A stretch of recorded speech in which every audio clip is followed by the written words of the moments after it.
Cage Nation TV is brought to you by Lion Country's rock station 105.9 Quick Rock. Streaming worldwide at 1059quickrock.com.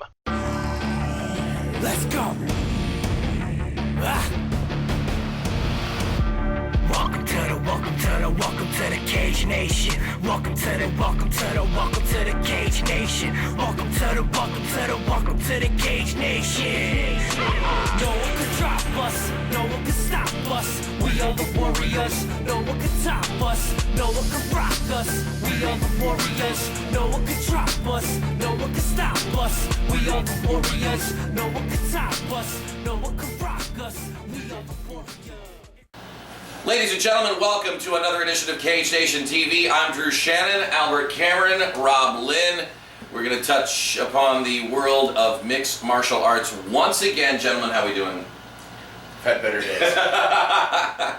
Well, we're hoping this records. Yeah. We had a little technical snafu with... Not we. Oh, Albert. He. With Ice-T and the camera, so... Damn you, Arizona tea. We're hoping that this gets on. Was it an Arnold Palmer? Yeah. One to Kevin Nealon? Yeah. Oh, wow. You know what, though? That's totally Albert's fault. It's not Arnold Palmer's fault. No, it was me being careless. I'll You know what? It is what it is. Things happen. We'll get through. Muddle through as best we can. All right. In this week's episode, we're going to talk about Anderson the Spider Silva being suspended yet again and fined for a soft testimony. And we'll have word on Silva's latest suspension. Pinnacle FC Challenge Series 11 will have a card preview and analysis, and we're going to give you an inside look about something that you guys really don't get to see and haven't seen over, the past 2 years that we've done this, and we have done this for the past 2 years, is how Cage Nation TV is brought together every week. So that should be interesting. I'm not going back in that basement. You're not getting me back there. Mm-mm. Hey, you didn't asphyxiate. Everything's fine. You didn't listen to the safe word. Well, you had Anyway. More next on Cage Nation TV. Stick around. Brought to you by Anton LaVey's Gardener. Hey, maybe we could get a couple screen captures of this in the video. The windows of Anton LaVey's Love Shack. Oh, yeah, I'll put them in. Okay, I'll send them over to you. Oh, you got to see this. This is where he held me captive last week. Oh, my God. Cage Nation TV, we'll be back. Save me. Your wedding, your home that you want to sell, or those moments of glory and competition are once-in-a-lifetime moments that you want to make sure are captured perfectly, right? Rob Lynn Photography is that specialized professional service with the care of a trusted friend. Rob Lynn has been capturing those special moments for over 12 years and has a passion for his craft that is unparalleled. Every bride deserves to have her wedding photos look like magic.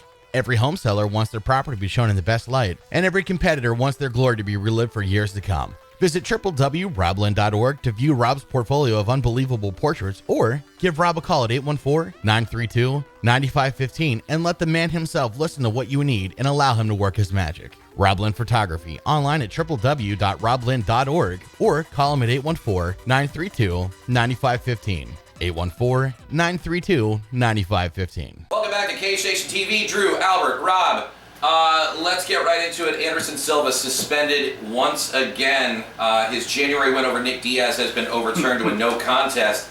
In addition to a year-long suspension, he was also fined, $380,000, equaling 100% of the win bonus and 30% of the fight purse. He's also required to reimburse Nevada's testing and legal fees. Now, the chemical that made the drug test hot was a sexual potency treatment similar to Cialis. Not really soft testimony, but okay. Well, that's what he alleged.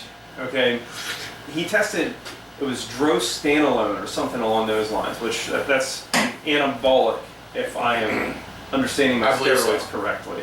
Well, you think about what is the core of male potency? It would be increasing testosterone levels, which is well, kind of. Okay, I'm not a doctor, so I can't speak 100% to the effects of steroid usage, but a lot of times you'll see actually a regression. Like you'll see higher angst, you'll see higher aggression, you'll see in some cases higher sexual drive. However, it can have a reverse effect on the sexual end of it. But his alleging, just think about how ridiculous this sounds. Anderson Silva has access to dietitians, nutritionists, Right. trainers, physicians, all of this nonsense. And I don't know if you read where he got the blue vial. From a teammate in Thailand. Not even a real teammate that he's known forever. Just he's known him on and off like a year. Okay, so you go to your doctor. Hey, I broke my leg in a million places. Can you fix this? Hey, I'm having trouble for my anxiety because he's taking anxiety meds. I'm having trouble sleeping. Can I have meds for that? But you go to Thailand and you talk to your goofball buddy when you're having sexual problems. Explain to me the rationale behind this. And how in the hell didn't everybody at that committee just go, okay, I don't want to hear any more. This is ridiculous. Right. You're done. You're out. Had he just said, I'm a screw up.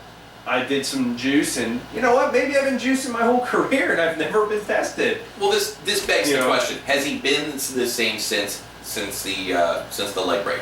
Every fight he's been in since the leg break has been mired in one controversy or another. Well, prior to the leg break too. Go to the first Chris Weidman fight.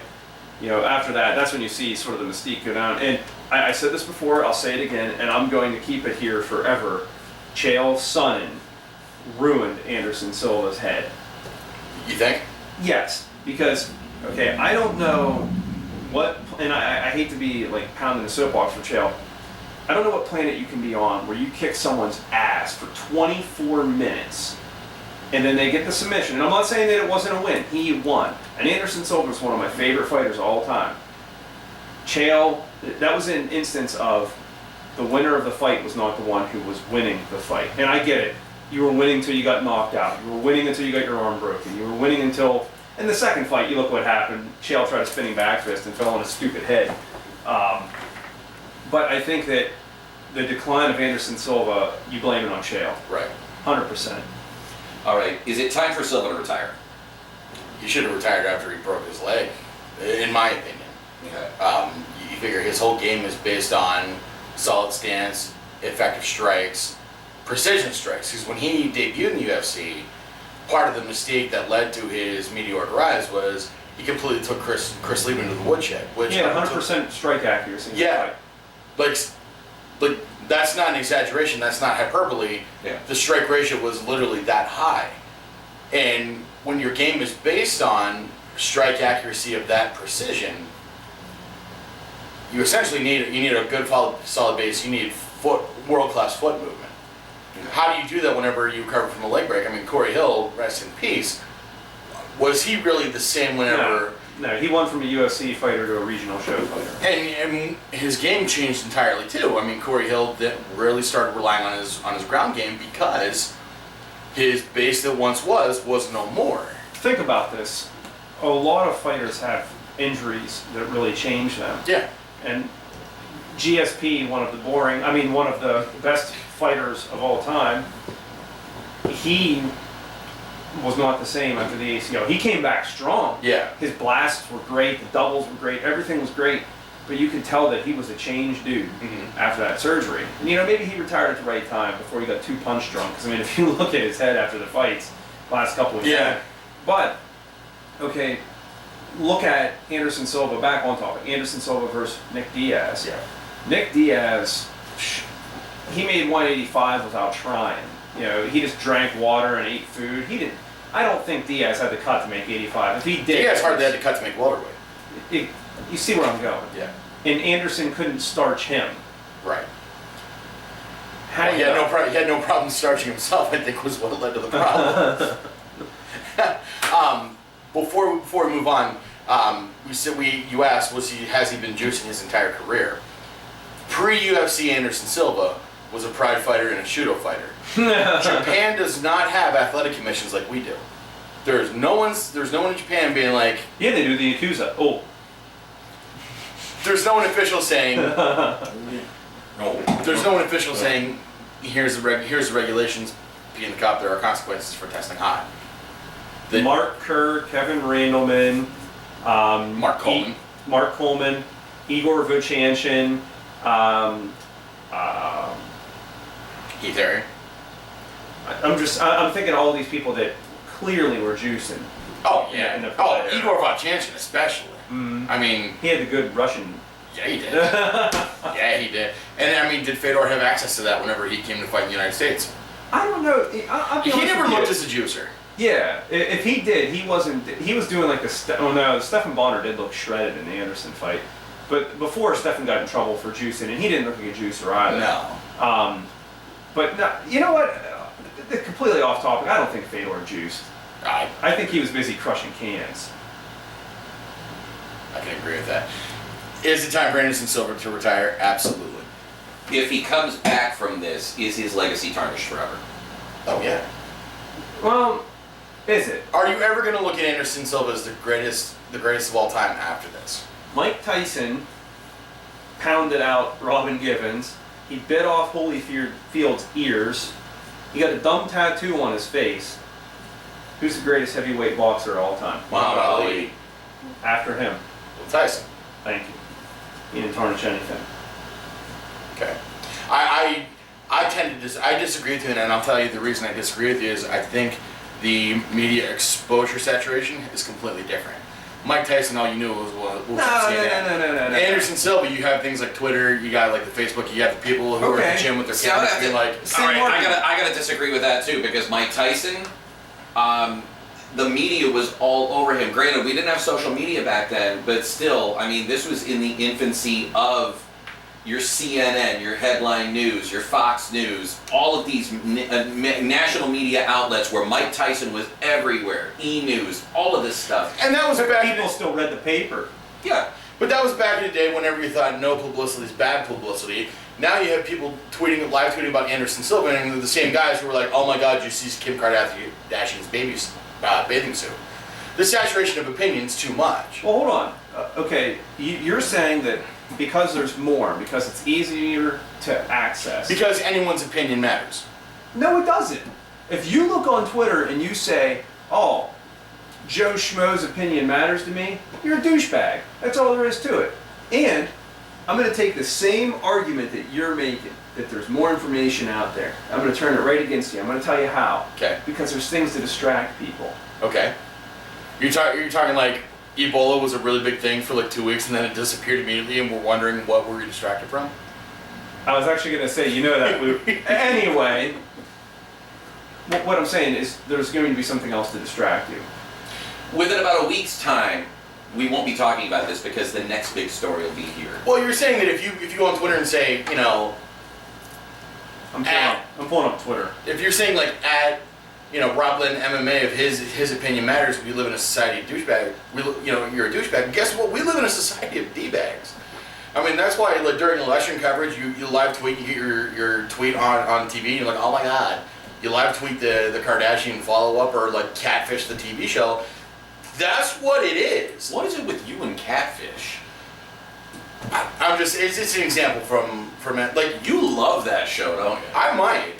That's messed up. That's Yeah, and that's and you're part of the problem. Yeah, thank you. Okay. You know what? Thank you. I owe you something. We'll figure that out. But you are part of the problem. That's what it is. You're either part of the problem or you're part of the solution. And contributing to dreck like this dross that is out there. Okay.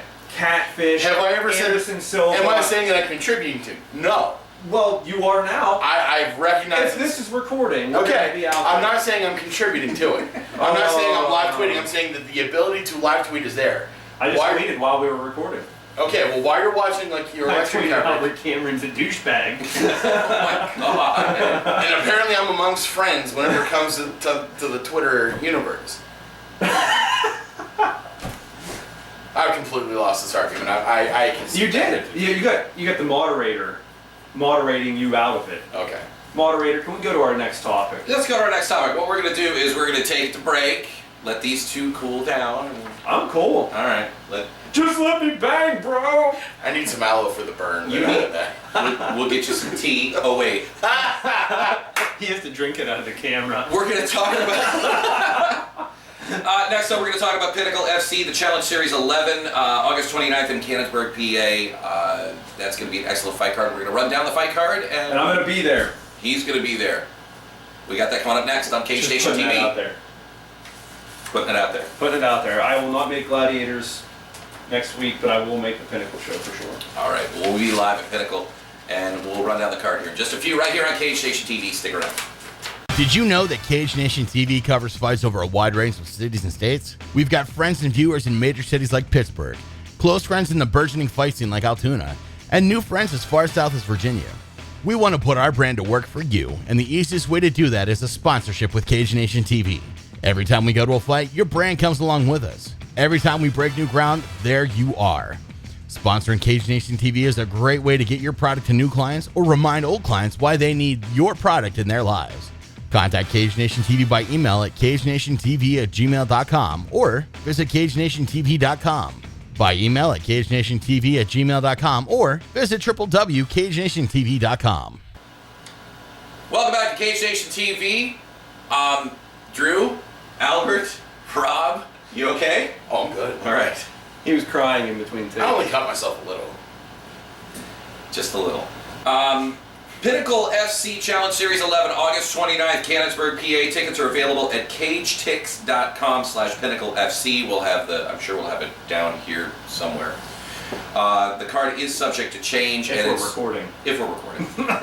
If not, this is totally pointless. We're just talking to ourselves. Looks like it's going to be a pretty decent card. Yeah. Andrew Say taking on Brandon Soku Sailor. Well, let's preface that with we're focusing on the fighters and the aspects of the card that we know. Okay. Not that anyone else who's on the card is not noteworthy. Right. We have just not been educated on them in depth yet.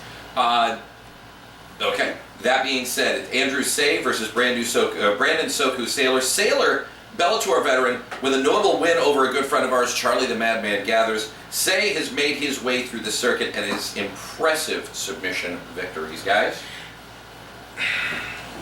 Brandon Sailor, I think, should be a brown belt in jiu-jitsu now. He was a purple when he fought Charlie a couple years ago at WCC 6.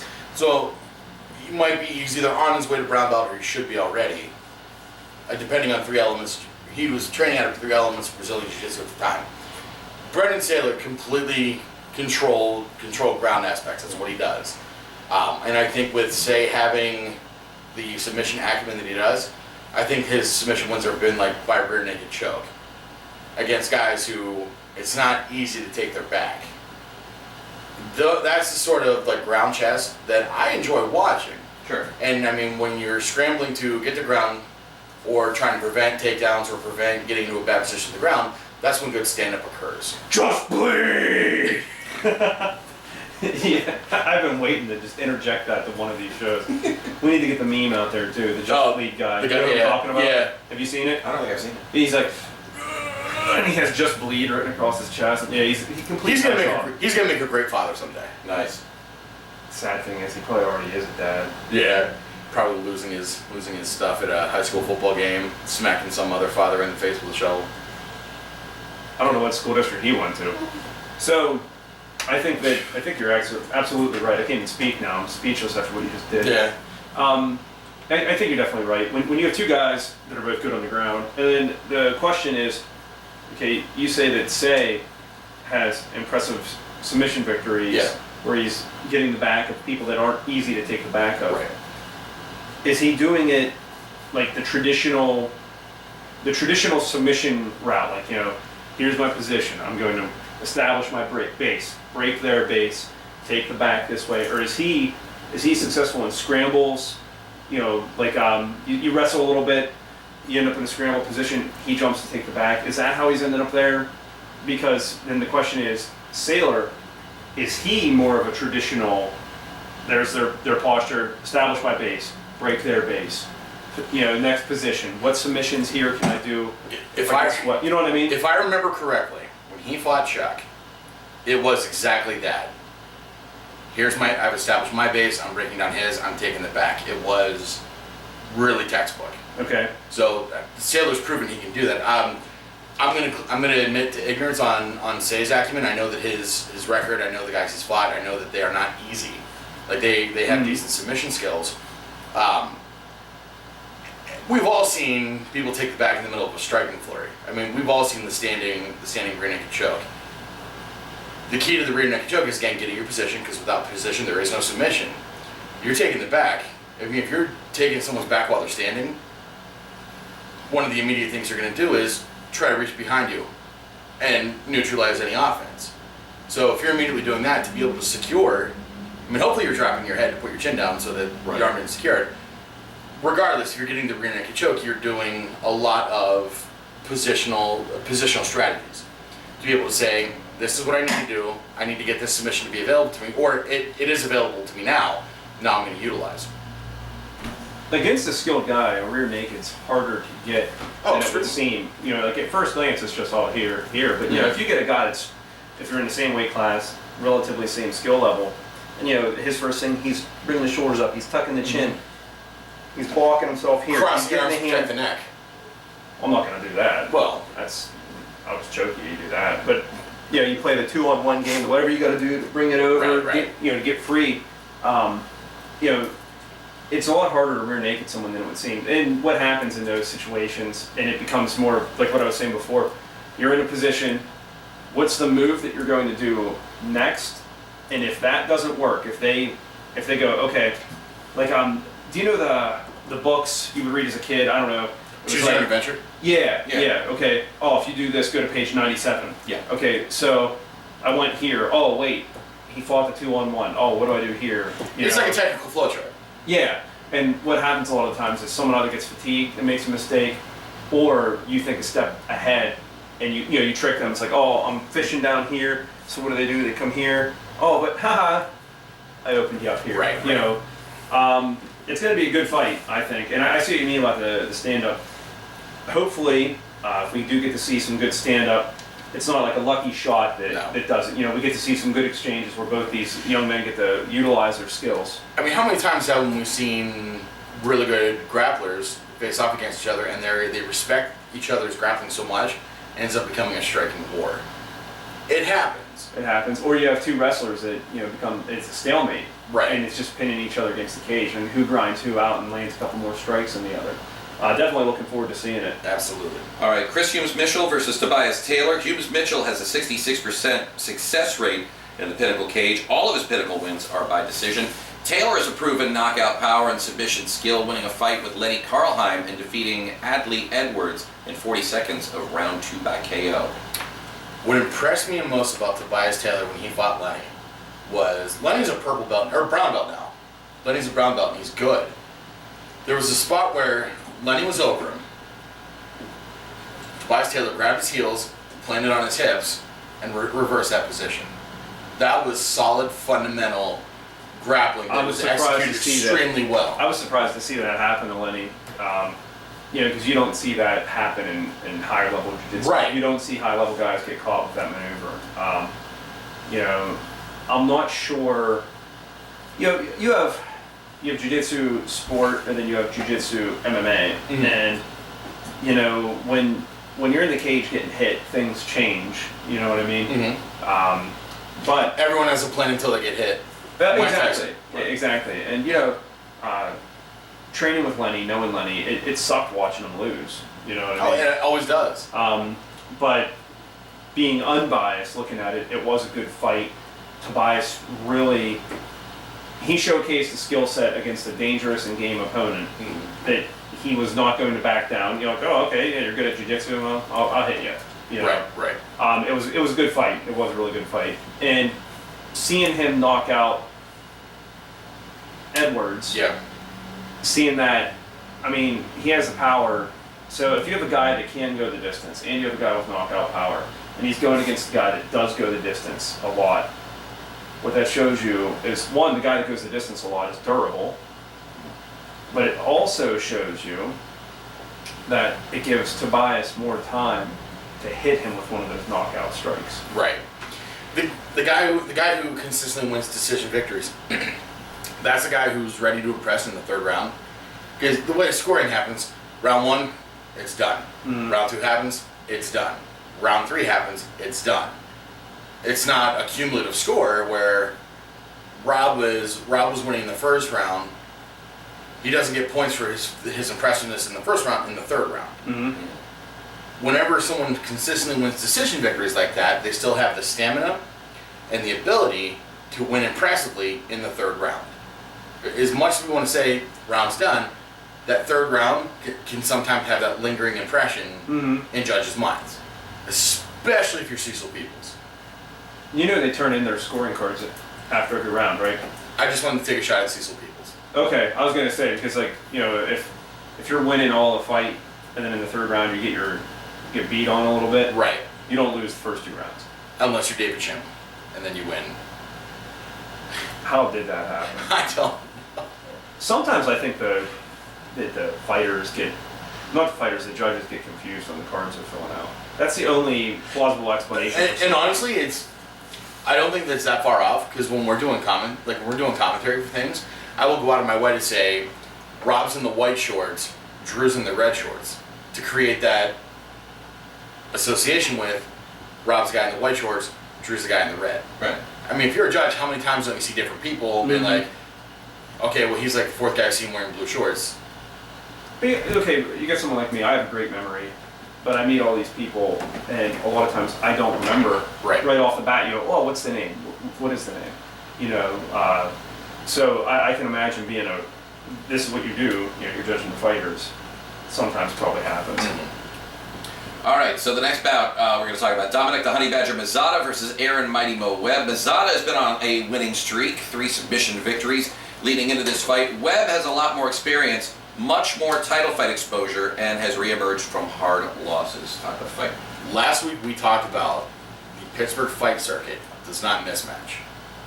There's the extreme side of the mismatch. The extreme mismatch would be Betty Correia versus Ronda Rousey. And then there's the perfect match, which would be Forrest Griffin versus Stephen Bonner. Pittsburgh's always mostly on this side. It happens over here sometimes whenever the guys at Pinnacle or Gladiators are putting together fights, it's usually always over on this side. Mazzata is on a tear, and momentum counts for a lot, especially when you're training in your head, like, you know, I'm the baddest MFer on the planet. Right. You know, and that's a little ego is good to carry in with you when you're training, because it pushes yourself. Too much ego, then you become kind of lackadaisical and I don't need to train. This guy's a chump. To put Mazzata up against a guy who's been more battle tested, who has more title experience, who has fought the hard losses and come back, I think that's a really good test for Mazzata, because like, sometimes those big losses do more for you than what an easy win would do. Right. An easy win over a mismatch, what does that prove? You're a can crusher. You know, take him out for recycling. You've done your job. You come back from a hard loss that was hardly fought and it could have gone either way, you learn a lot more from it. You become a lot more battle tested. So I think this is more on the perfect match side of it than would the mismatch side be. I'm gonna pick Mazzata to win by submission. Mazzata has really impressed me since that loss to Garbrandt. He has done the work to come back and Well, you know, if he wouldn't have lost to Garbrandt, it would have probably been him stepping up. to the UFC.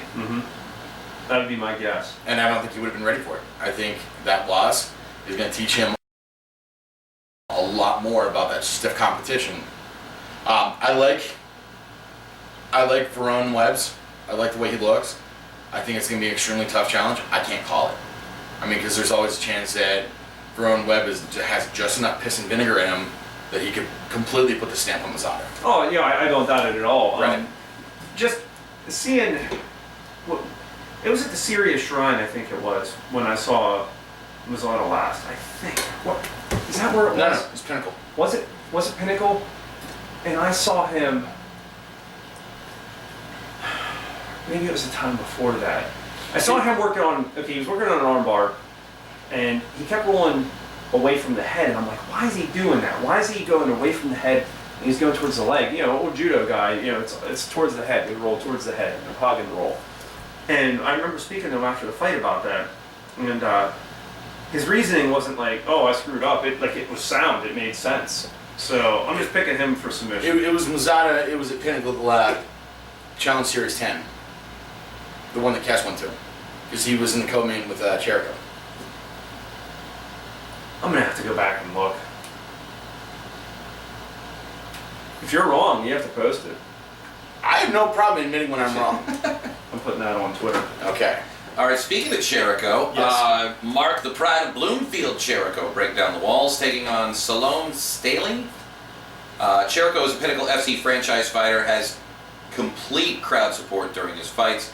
Jericho coming off a win over Darby Halfordy, and Staley is a submission specialist with the ground skills to perhaps neutralize Jericho's ground expertise. Thoughts? I remember seeing Mike Wilkins fight for the first time, like, man, this crowd is really into him. And then I remember seeing Mark Jericho fight for the first time. That was a crowd who was 99% there for Jericho. Right. I mean, it was electric the way Mark Jericho really brought, I put it on Twitter. really brought crowd energy into his fight. You're in the cage against Mark Jericho, and the whole crowd is cheering for Mark Jericho. Does that affect you a little bit? It has to. Well, yeah, it's the intimidation factor. It has to. Right up the road, here is Beaver Stadium. And college football coaches will tell each other the one thing you need to be prepared for when you play a good game at Beaver Stadium is how loud it gets. Fans of Penn State football are some of the loudest people in college football. The fans of Mark Jericho in Pittsburgh are some of the loudest fans in all of Pittsburgh. I'm going to put it like this. I live over about 5 minutes away from here, from this studio. And I live 5 minutes away from you. Right.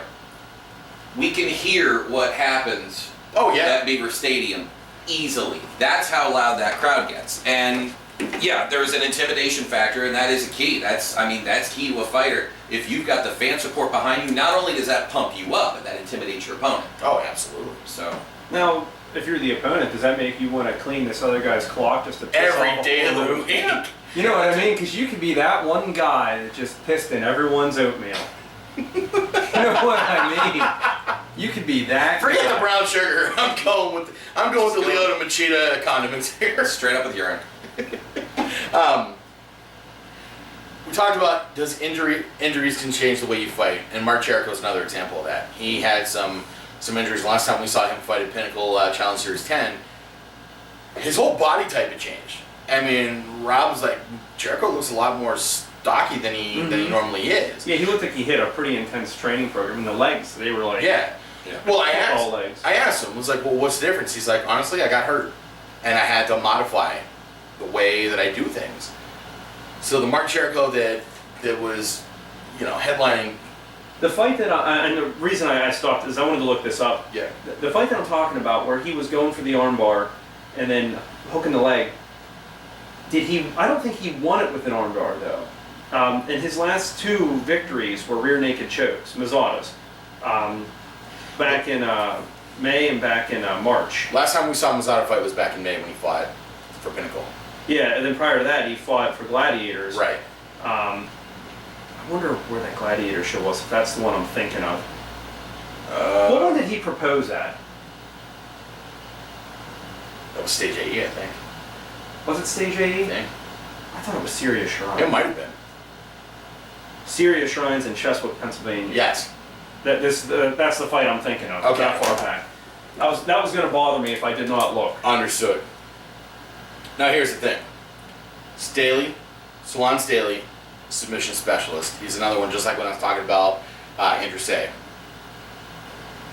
To be a good submission, to consistently finish fights with submissions, you have to be prepared to play submission flowchart or be ready to play submission chess. Right. And Mark Jericho was the one who was good with that. If you look at Mark Jericho's record, a lot of his victories come by way of submission. The way Salon Staley has been finishing fights, I think he's the one guy who he knows so much about the ground game. He might be able to keep it standing if that's where he wants to go, or he may very well engage Mark Jericho in a game that either one of them could lose. You know, with Jericho's positional control, and just seeing him, when his arms are there, it's like, okay, he starts working for my arm, bring it up, come over, I can hit him, reset my base, and he doesn't have long arms. No. So they're harder to submit. I think that, Jericho certainly puts himself out there. I mean, he's willing to ground, take you down, work some damage, but at the same time, I think going into the what's the expression? Come into my den, said the spider to the butterfly, or something like that. Like, Welcome to my parlor, said the spider to the fly. Thank you. You get what I mean by that, and the correlation here. It's like, if this is where I'm the best at, are you sure you want to shoot and take me down and put me here? But at the same time, Jericho, strong dude. It's gonna be a tough fight. Jericho's last fight, he proved he knows how to put his body mechanics to work, despite whatever injuries may limit him in one area.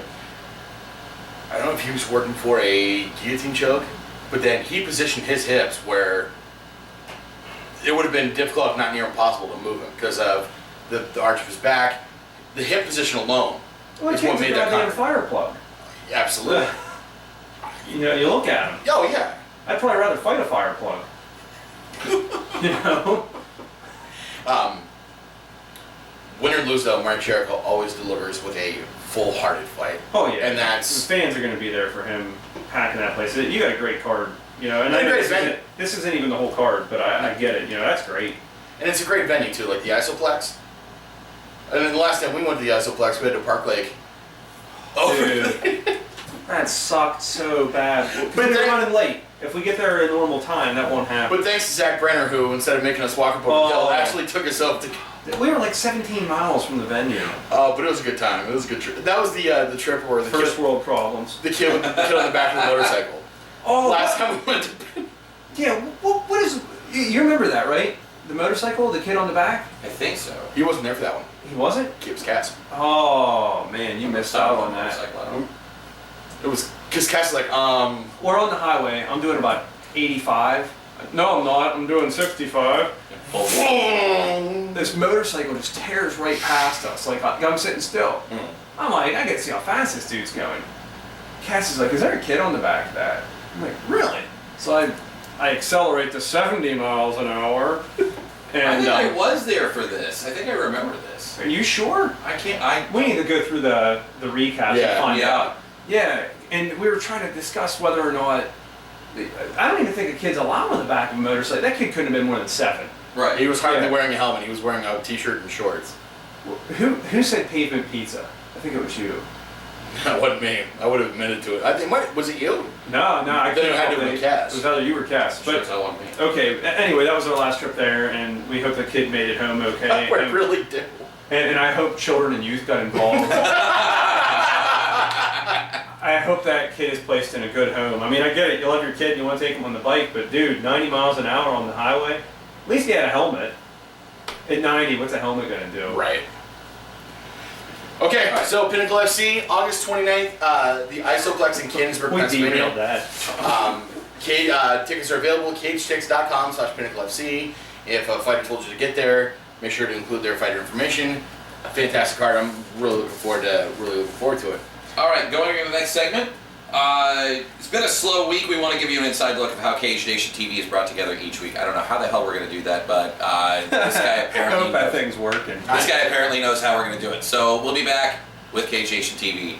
Stick around. Planet Aries Records. Independent music from our amps to your ears. Welcome back to Cage Nation TV. Drew, Albert, Rob. We're going to take you behind the scenes now, as you've never seen before. I don't think. That you may never want to see again. I'm sorry, Rob, about the dungeon last week. It got awkward. Enough about the dungeon. You're just jealous you weren't. I am. Anton LaVey owns a paradise. Anton LaVey is dead. You know that, right? Well, yeah. The house is in a little bit of disrepair. Dead. Okay. So. For those of you who don't know, Anton LaVey is the leader of the Church of Satan. So, there you go. And his vacation home is right next door to where I live. So, obviously, it's been a slow news week. So, what we're going to do is we're going to take you behind the scenes and show you what it takes to make an episode of Cage Nation TV.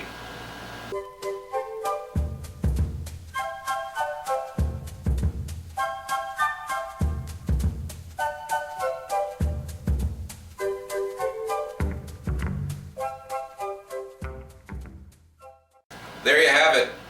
Another episode of Cage Nation TV in the books. Gentlemen, thank you so much for your insight as always. Thank you. When are we getting together for another? It's next week. Next week we have obligations, so we're going to take next week off.